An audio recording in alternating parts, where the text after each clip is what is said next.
following will be used as a teaching resource to highlight the key points associated with good running technique. The video breaks down the skill of running into 3 simple steps. Step 1 involves maintaining good posture. Good posture is achieved through arms swinging through the shoulders, elbows locked at 90 degrees, with the body essentially upright. Arms should not cross the body's centre line, so imagine an axis running down the centre of the line. Arms need to stay either side of that line. The feet need to be pointed straight ahead, knees bent, hips are neutral, arms at 90 degrees, and head focused straight ahead, consistent with that axis running down the centre point of the body. Step 2. Lean from the ankles. Now what this implies is the fact that the forward lean comes from the ankles, not the waist. Good posture is maintained, gravity is used to move forward. As we can see here, flexing at the ankles minimises pushing at toe off. This reduces the likelihood of injuries, particularly in relation to the strain that is placed on the calves.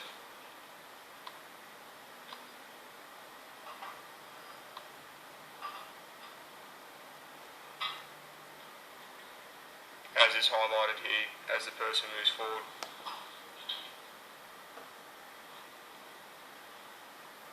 As we can see here, the athlete is resuming a slightly forward position where the lean comes from the ankles, not bending at the waist, where the lean is subtle. A fluid, swift motion maintains good running balance and a fluid rhythm. Step 3, land on the midfoot. The foot should strike the ground halfway between the foot, so just under the front, the balls of the toes, striking on the heel. Striking on the heel acts as a brake, slowing you down.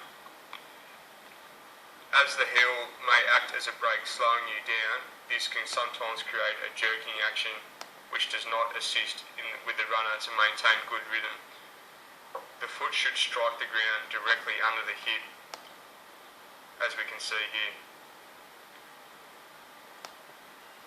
If the 3 steps are performed correctly, the head should be level, vertical motion should be minimised, legs should flow underneath you in a constant motion.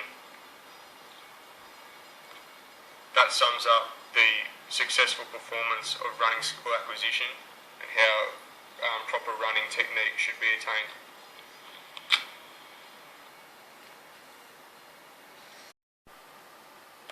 The following teaching resource will be used to teach the skill acquisition of the high jump. The high jump will be broken down into more individual components in order for students to more easily attain the skill. These components will be kick-offs, knee-ups, scissors, 3-step approach drill and 5-step approach drill. Kick-offs involve running in to approach the bar and kicking off with the drive leg, keeping the athlete nice and tall. The advantages of such a drill is that the athlete won't dive straight into the bar or land directly on top of the bar with their back. The drill will be performed from a 5-step approach. The bar needs to be set at an appropriate height so that the athlete will not hit the bar and land directly on their back or any other dangerous positions. The following drill involves knee-ups, which is also a 5-step approach, where the athlete attempts to drive her knee up and drive the bar off with her knee. The next drill involves a similarity to kick-offs in that the athlete is able to stay nice and tall, where the athlete wants to begin to oscillate at the hips and rotate in their shoulders so that they are perpendicular to the bar. These are called scissors. The following drill is called a 3-step.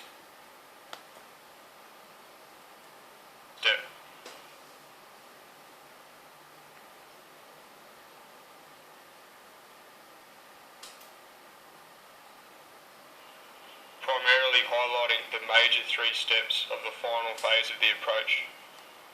The following drill involves a 5-step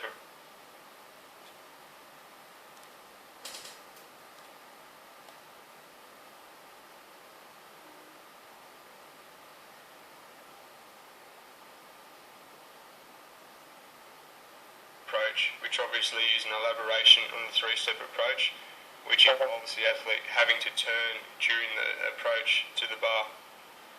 She is going to begin to oscillate her hips and rotate her shoulders in order for her shoulders to be perpendicular to the bar at takeoff. The athlete is to explosively elevate themselves off the drive leg over the bar.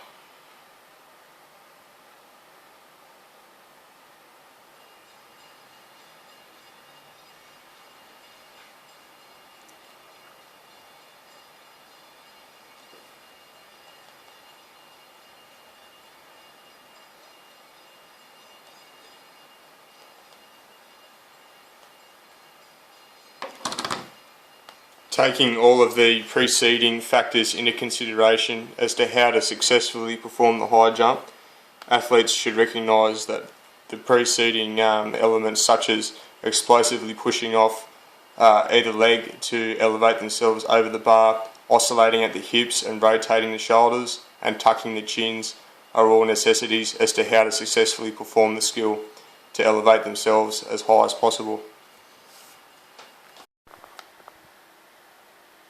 When proceeding to begin to practice with the discus, the student must be able to visualise all the segments of the skill without the discus first, before the discus is implemented into the skill acquisition. The first phase of learning to throw with the discus involves the wind-up, where you need a long, relaxed arm, erect posture, and is also initiated by hip rotation. As we can see, the athlete has stopped in a position of the wind-up where he is comfortable and ready to maximise maximum force. In order for this to occur, this means that the first thing to initiate movement from here should be the hip and not the arm, as all of the movement is derived from core stability and hip rotation. The first movement in the sequence involved the left hip beginning the rotation, followed by the left knee and toe rotating to the centre of the ring. This therefore allows maximal rotational force to be exerted. As the left foot rotates to the centre, the left heel drops down while still continuing to rotate. At this point, the right foot leg pops out to act as a counterbalance to the left side. Note the counterbalancing act throughout the entire sequence. Such is the emphasis on performing each segment with individual consideration prior to performing the entire skill. The next phase involves the left knee toe lead the rotation to the centre by continuing to rotate into the direction of the throw. The result should show that the right leg hip rotate to the middle ahead of the discus, creating hip separation from the start. From this position, the goal is to land balanced on the right leg to turn the hip into the finish.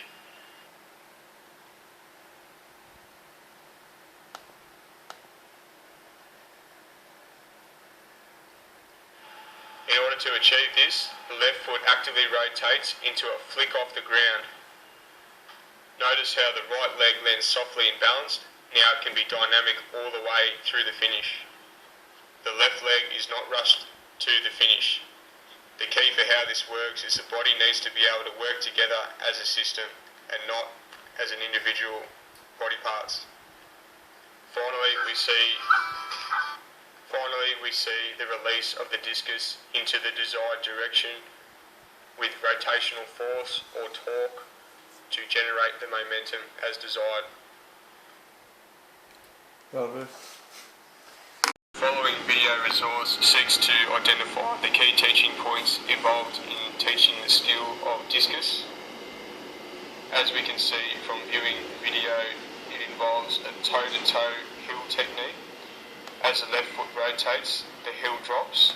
At the same time, the right foot leg hops out. As we can see, he is practicing pivoting both his hips and his knees and ankles as they need to simultaneously turn to rotate the body. Rotation begins with a rotation from half turn, emphasis on rotating the left hip, then knee, then toe to begin the turn sequence. Focus. Move only with lower body, hands free. Actively rotate left foot to centre. Note, the right foot lands softly, ready for next phase. Posture is always up. Rotate into half turn, which is initiated by the right hip. The thrower ends in a balanced power position, ready to capitalise on hip separation at finish.